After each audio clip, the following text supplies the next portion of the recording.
Hello, St. Andrew. Things are pretty quiet here at the Crawford House, and that leaves my mind free to ramble.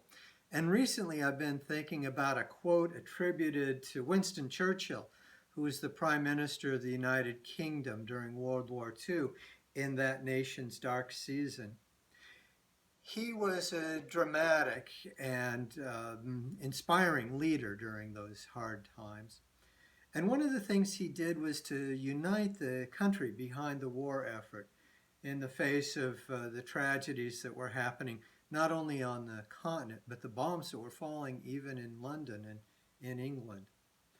And he wanted everyone to know in the nation that they were part of that effort. So to inspire not only the men and women serving in uniform, but the civilians who supported the war effort, he gave a speech and he drew parallels to everyone who served and encouraged them to draw on a common courage and patriotism. And he said, they also serve who only stand and wait. Well, I've been doing mostly sitting, but I understand what it means to wait, especially on situations that are beyond our control. How much energy that takes, how exhausting sometimes it is to do so little. But how important that effort is in this, our nation's time of challenge. Working together as civilians in this situation is equally important. But I was struck when I began to look for that speech that Winston Churchill had actually quoted John Milton, his 19th sonnet. It was entitled, "When I Consider How My Light Is Spent." John Milton was about 40 years old when he wrote this sonnet, and he had just gone blind. And this is a reflection on what his life now meant in view of that blindness. He wrote, "When I consider how my light is spent ere half my days, in this world dark and wide, and that one talent which is death to hide, lodged with me useless, though my soul more bent to serve therewith my Maker, and present my true account, lest he returning chide. Doth God exact day labor, light denied? I fondly ask, but patience, to prevent that murmur, soon replies, God doth not need either man's work or his own gifts. Who best bear his mild yoke? They serve him best. His state is kingly.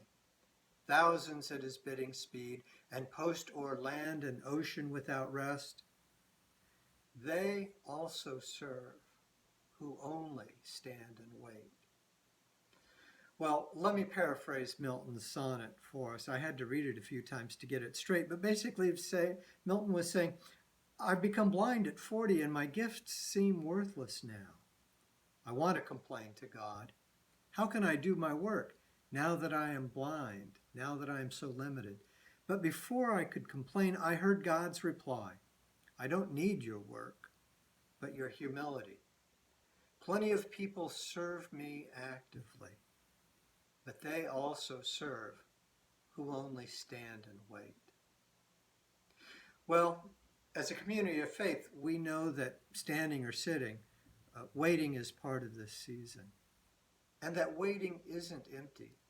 It is service. It is service to those who might be infected, but more than that, it is an opportunity in that stillness to deepen our life of humility and service in waiting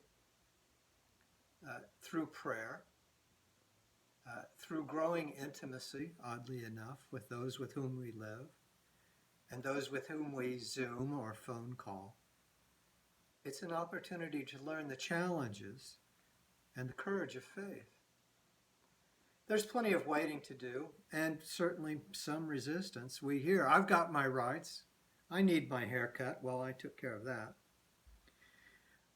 Which is my go-to complaint, actually. I've got my rights. When I'm faced with humility versus lack of control, whether that's with my loving wife or my loving God, I want to decide the terms of my service, and I want it to be noble, active, and effective.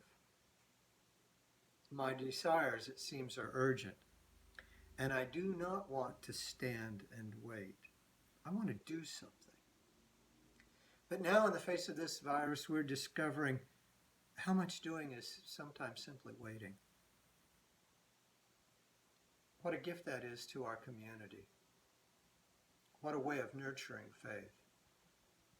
What simple courage that sometimes takes. I hope you all stay well and stay safe. God bless, St. Andrew.